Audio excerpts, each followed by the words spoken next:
بسم اللہ الرحمن الرحیم ان الحمد للہ والصلاة والسلام علی رسول اللہ۔ محترم حضرات و خواتین، دلوں کے اعمال کی اس مجلس میں ہماری گفتگو ہے اخلاص، جس کی وجہ سے آدمی کو دنیا کا فائدہ بھی ملتا ہے اور آخرت میں بھی اس کا فائدہ تو ہوتا ہی ہے۔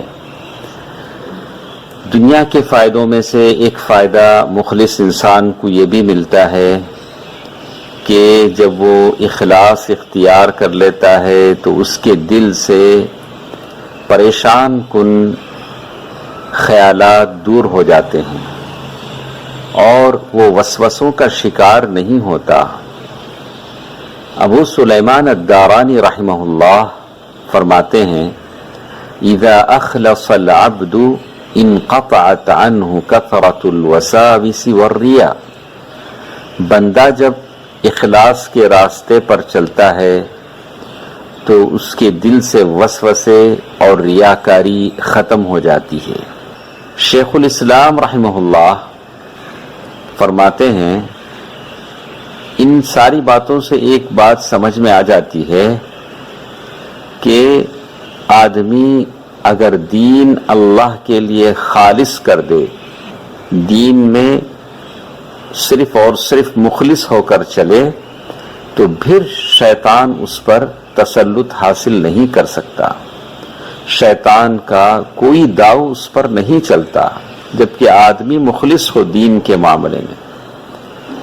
اور یہ ہم تمام کو معلوم ہے کہ شیطان کی دوستی عذاب کو واجب کر دیتی ہے۔ جو آدمی شیطان کا دوست بن جاتا ہے وہ اپنے آپ کو جہنم کے لیے اہل بنا لیتا ہے، لائق بنا لیتا ہے، العیاذ باللہ۔ اللہ تعالیٰ مجھے اور آپ کو جہنم اور اس کی آگ سے بچائے۔ اللہ تبارک و تعالیٰ نے سورۃ یوسف آیت نمبر 24 میں ارشاد فرمایا اعوذ باللہ من الشیطان الرجیم بسم اللہ الرحمن الرحیم وَلَقَدْ هَمَّتْ بِهِ وَهَمَّ بِهَا لَوْلَا أَن رَّأَىٰ بُرْهَانَ رَبِّهِ كَذَٰلِكَ لِنَصْرِفَ عَنْهُ السُّوءَ وَالْفَحْشَاءَ إِنَّهُ مِنْ عِبَادِنَا الْمُخْلَصِينَ۔ اس عورت نے یوسف کی طرف قصد کیا، ارادہ کیا، اور یوسف اس کا ارادہ کرتے، قصد کرتے اگر وہ اپنے پروردگار کی دلیل نہ دیکھتے۔ یوں ہی ہوا، اس واسطے کہ ہم اس برائی اور بے حیائی، ہم اس سے برائی اور بے حیائی دور کر دیں۔ بے شک وہ ہمارے چنے ہوئے بندوں میں سے تھا۔ یہ سورہ یوسف آیت نمبر 20 پر 4 ہے۔ جب بندہ دین کو اپنے رب کے لیے خالص کر لیتا ہے تو اس کی مخالف جتنی چیزیں ہیں اس سے وہ بچ جاتا ہے۔ اور اس میں سے ایک چیز یہ بھی ہے کہ شیطان کے فتنے میں مبتلا ہو جائے، ایسا ہرگز نہیں ہوتا، اس لیے کہ اس نے اپنے دین کو خالص کر لیا۔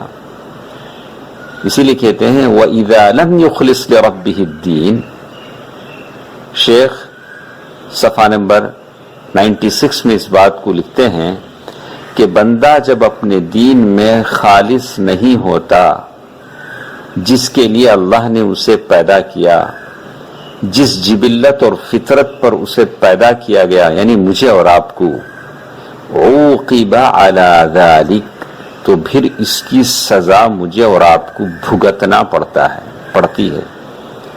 ہماری فطرت کیا ہے، ہماری جبلت کیا ہے کہ ہم دین کے معاملے میں سارے اعمال، عبادتیں، نیتیں سب کے سب اللہ کے لیے کریں۔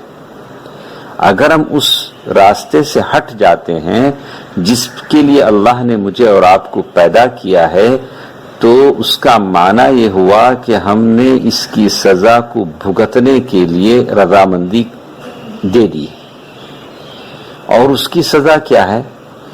تسلط الشیطان علیہ، شیطان کا اپنے آپ پر مسلط کر دینا ہے۔ شیطان جب مسلط ہو جاتا ہے تو کیا کرتا ہے؟ شیطان جب انسانوں پر مسلط ہو جاتا ہے تو ہر اس کی برائی کو خوبصورت بنا کر پیش کرتا ہے، جو بھی وہ کرے گا اسے اچھا نظر آئے گا، اس کی بدعتیں، خباثتیں، معصیتیں، گناہ ساروں کو شیطان ایک اچھے روپ میں ڈھال کر پیش کرے گا۔ وہ گناہ کرتا رہے گا، سمجھتا رہے گا کہ میں اچھا کر رہا ہوں، بدعتیں کرتا رہے گا، سمجھتا رہے گا کہ میں سنت پر عمل کر رہا ہوں، اور وہ اپنے حد تک قرآن و حدیث کی روشنی میں شرک اور کفر کی راہ پر چل رہا ہوگا، اور وہ سمجھے گا کہ شاید میں ہی اکیلا ہی مسلمان ہوں۔ یہ عذاب ہے اور سزا ہے جب آدمی اپنے اصل راستے سے ہٹ جاتا ہے، وہ ہے اخلاص الدین للہ، سارے دین کو اللہ کے لیے خالص کریں۔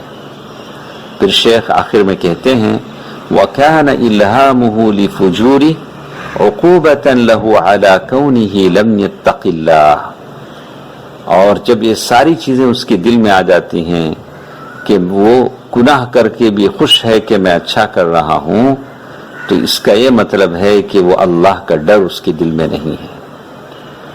دوستو، عزیزو، ماں اور بہنوں، ان تمام باتوں سے ایک بات ہمارے سمجھ میں آتی ہے کہ اگر ہم مخلص ہو جائیں تو یہ ساری پریشانیاں، یہ سارے وسوسے جس کا شکار آج ہم ہیں، اٹھتے بیٹھتے یہاں تک کہ سوتے بھی ہیں تو وسوسوں کا شکار ہیں، پریشان کن خیالات کے شکار ہیں، دل میں عجیب عجیب خیالات آتے ہیں، یہ سارے کے سارے دور ہو جائیں گے۔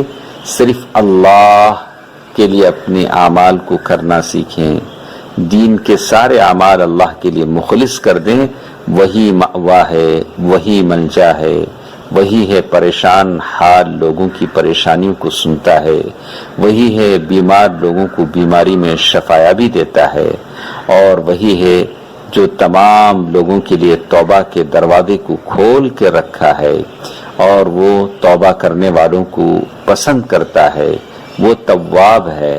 اپنے آپ کو اللہ سے جوڑیں، سارے مسائل خود بخود حل ہو جائیں گے۔ اللہ تعالیٰ مجھے اور آپ کو توفیق دے، آمین۔ والسلام علیکم ورحمۃ اللہ وبرکاتہ۔